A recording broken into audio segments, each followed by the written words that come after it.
G'day YouTube, Warbles on a lot here with a video about good fences make good neighbours. And yeah, I tips me lid to John Donne with his classic English literature poem called Mending Wall, in which he finished every stanza with good fences makes good neighbours. And by the juxtaposition here we have a tree cut up and we have a fence going through the middle of the tree, and I thought that kind of illustrates the situation really well. I live up at the northwest corner of the block that I pay rates on, and I am currently up at the northeast corner. We'll say that again. I normally live here in my little hut at the northwest corner, and right now we are here at the northeast boundary corner. And I'm up here because a couple of weeks ago I heard bulldozer noises off beyond my eastern boundary, and that's a bit of a worry because my neighbour over there is a sawmiller who bought a tree covered block, and I was aware that he had a bit of a hazy idea as to where our common boundary was, and I had an idea that he thought that his place went all the way to the power line, which is over there, and it has a 25 metre either side of it easement, and my boundary is 120 metres to the east of the eastern side of the easement. So I duly went and conducted a bit of a reconnaissance, and I discovered a man with a chainsaw conducting felling operations to feed the sawmill about here, roughly 150, 180 metres to the east of my boundary, and indeed he thought that his boss's country went all the way up to the power line, which bisects my place. So I went and introduced myself to the fellow with the chainsaw, and he pulled out his mobile phone and called his boss. And the boss and the chainsaw crew and I went for a bit of a walk, and I showed them where the blaze marks were on the trees from when my block of land was surveyed 30, 35 years ago. And then we decided that they had come to a new understanding. But I decided I'd make it easy for them.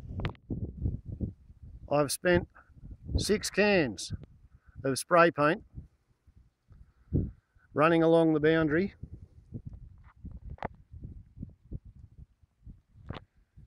making absolutely sure that all the old survey pegs and the little stone cans, which have been almost covered up by the passage of time, are now absolutely unmissable. The next trick is going to be to use a little bit of fluoro red to cover up one of these markers, which I somehow mysteriously managed to not see until yesterday when I'd run out of the previous colours, which were pink and orange. And so I thought you might like to come for a little bit of a walk and see what it's like to spray paint the boundary fence.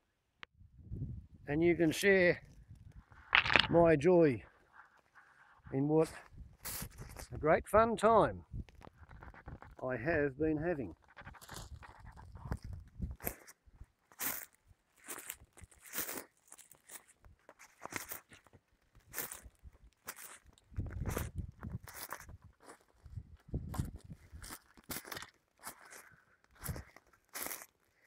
They made a pretty good job of marking the ends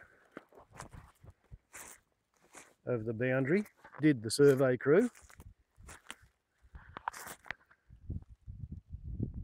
Here you can even still see axe marks where they cut right down into the true wood.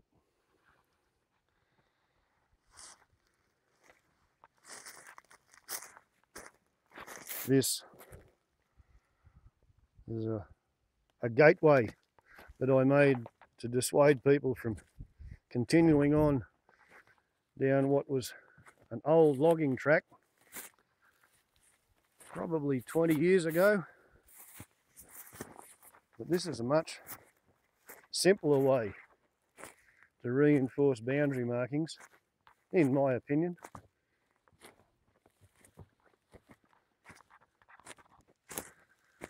I figure that even the most preoccupied tree fella and chainsaw crew is going to notice when they get to a line of fluorescent pink or fluorescent orange. And of course, here we see the consequences of a downburst, which is pretty much covered the track to the next waypoint. So I think I'll walk around that. After all, it's what I've done every other time I've walked this boundary, and I've done it a few times in the past week or so. It does give a somewhat easier method of travel, and then we can get back on track.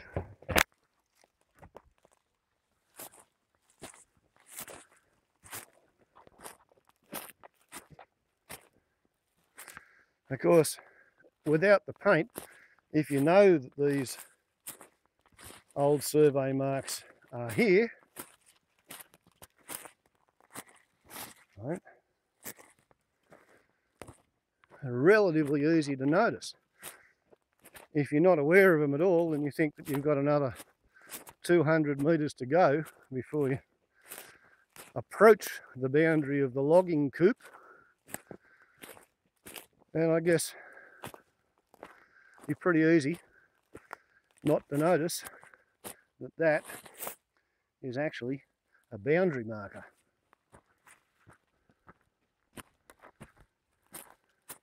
As is that.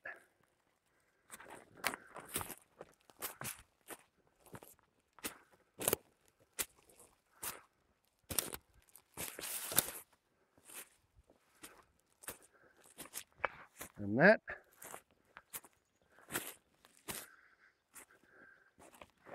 Here's a blaze almost completely overgrown. Now, I personally did not notice this, although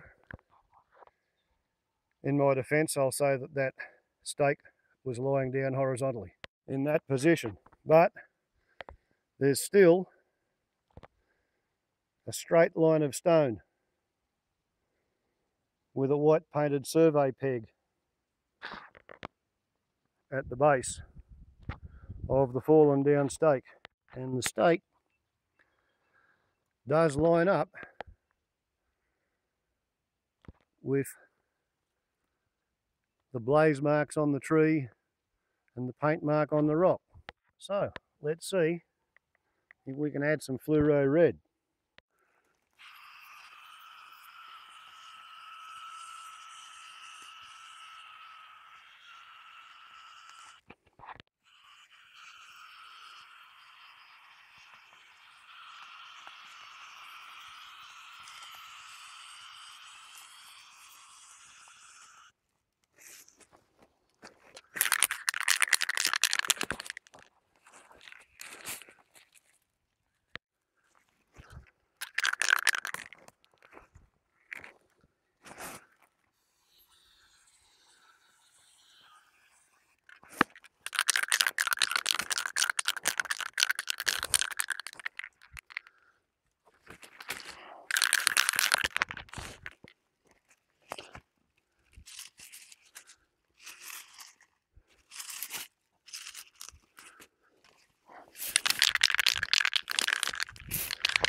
There we go. Have to clean the can's nozzle, otherwise it won't work next time. But there we go. And beginning with that cut stump in the centre of the frame, coming down over a couple of boundary markers to that pink one there, swing straight through past pirouette on my foot, come up here on the blaze on the tree, come out here, and we look straight over the top of the survey peg, but the wall doesn't quite line up.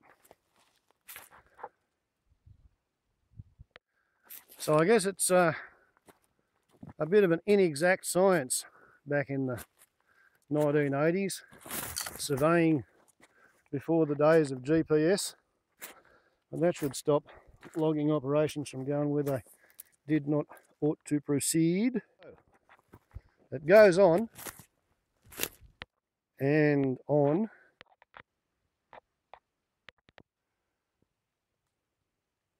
in a straight line of pink markings like that and that there,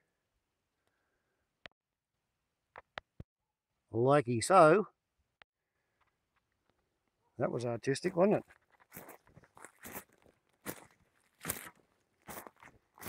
Wait till you see this.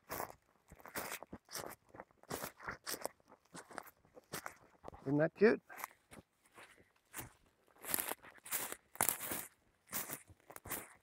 Sometimes they put blazes on big tree trunks which got overgrown. Other times they put blazes on little tiny weeny trees which actually have died.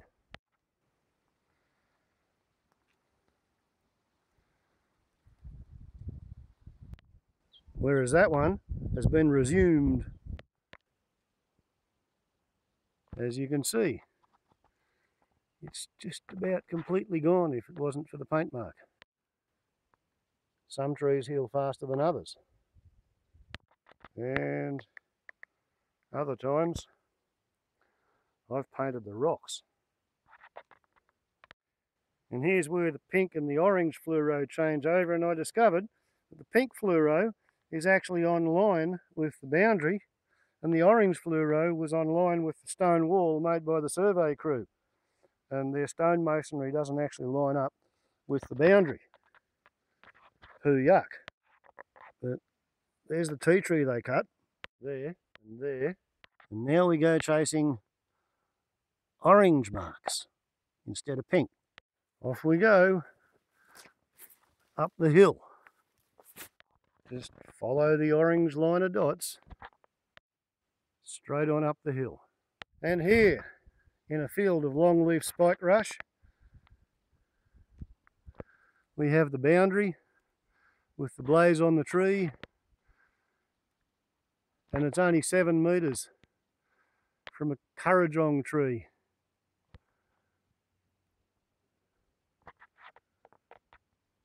Of which I'm lucky enough to have 36 out of the 43 that are on this particular little gully. Sometimes you can be really lucky and buy the right piece of land and not know it at the time. Isn't it a lovely field of spike rush with the boundary blazes going through? Some of their survey marks have coppiced, others haven't. It does go on for quite a ways. Here's another survey peg and can pointing to the next blaze. Sometimes the survey crew got as far as 17 metres off track, but never mind. Out of 62 metres, 25 degrees offline. We've come from there and we're going there. On we go to the south boundary peg. Ciao.